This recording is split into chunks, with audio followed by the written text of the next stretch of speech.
Hello, everybody. Thank you to Arctic Frontiers to arrange this conference and to let us bring up the questions we think is crucial for our time. My title is quite clear, and I will try to explain why this conclusion is so clear. Let's see, don't know where to point. There. Yeah, it works. We have already known for many years that the sea ice is declining.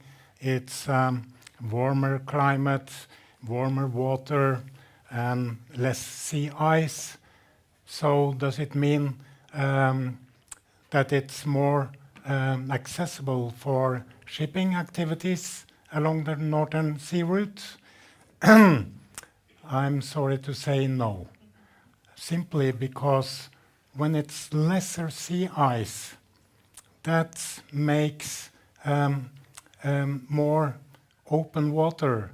And open water and wind makes waves.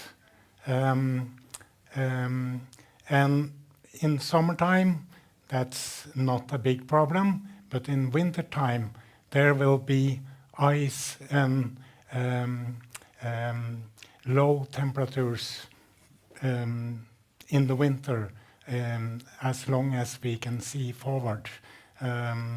It's even if it's the temperature rise from 25 to 20 degrees minus, it's very cold and very icy. So you get ice on the vessels, which makes things not function. You make the stability of the ship poor, and so it's not a good idea. The other thing is that when the ice is when it's lesser ice, it moves faster by the wind and the sea current. So it's much harder to plan what kind of route you should take and what kind of condition you meet during that time, simply because things are changing much faster. And with the extreme weather, which is part of the Arctic climate change, that will be a problem. Search and rescue is a necessary part of how to deal with any transportation anywhere in the world. And let's see. There. You see, this is a kind of centers of search and rescue along the route. So there is a plan of search and rescue, but the distances along the Northern Sea route is the same as it always has been. And when it's harsh condition, then it takes time to reach out.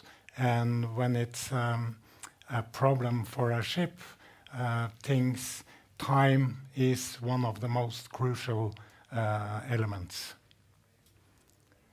And then, of course, when you have problems with a ship, you risk to have a oil spill when it goes aground, collides, or capsize, or whatever happens. Then oil spill preparedness should be the way to reduce the impact of the nature hitting by the oil spill. And as I said earlier, when it's lesser ice, then you get more waves, then the efficiency of the oil booms, they goes down. When it's more than 2 meter waves, they are practically not functioning at all. So, and this is not specific for Russia.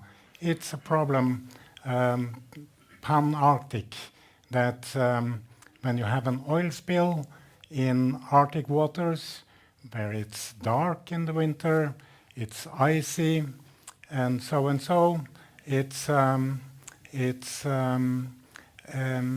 not a proper tool to reduce the environmental impact.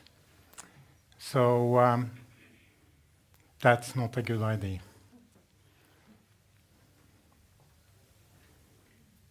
I think I need some more minutes to... and this is simply a map of the oil spill preparedness centers. It's about the same kind of sectorized part of the Northern Sea route. And in oil preparedness and to save the to collect the oil, time is very important. When time, the oil spill goes more and more out into the sea, and it's harder to collect. It's thinner, the layer of oil, and the efficiency goes fast down. And sea current has the same effect.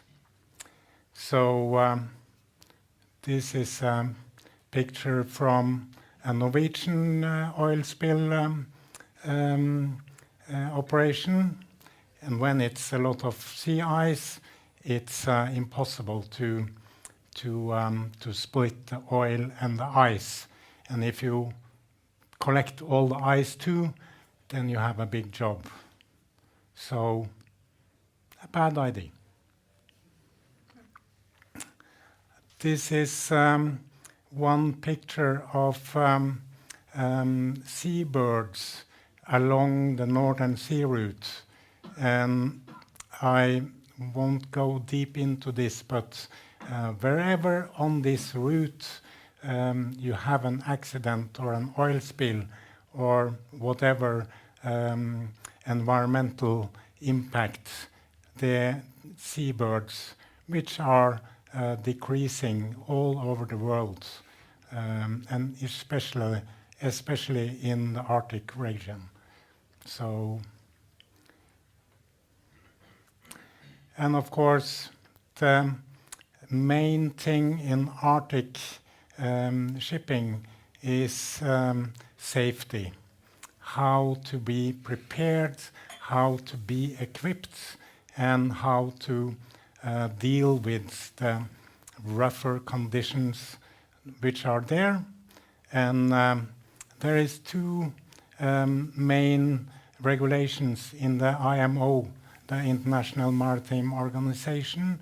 It's the Polar Code, which is defining some of the equipment you need to have, and the training the crew should have to be prepared to deal with these problems you can reach in the Arctic waters.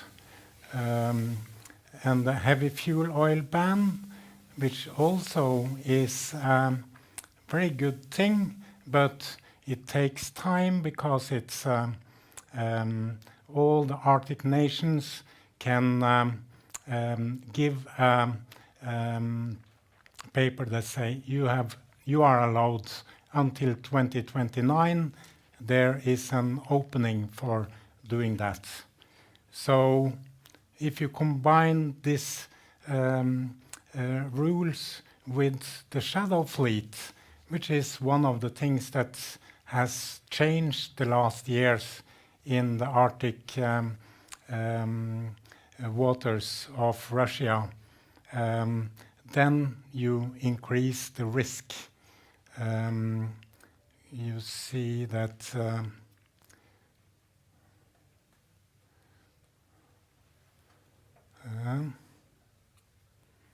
there.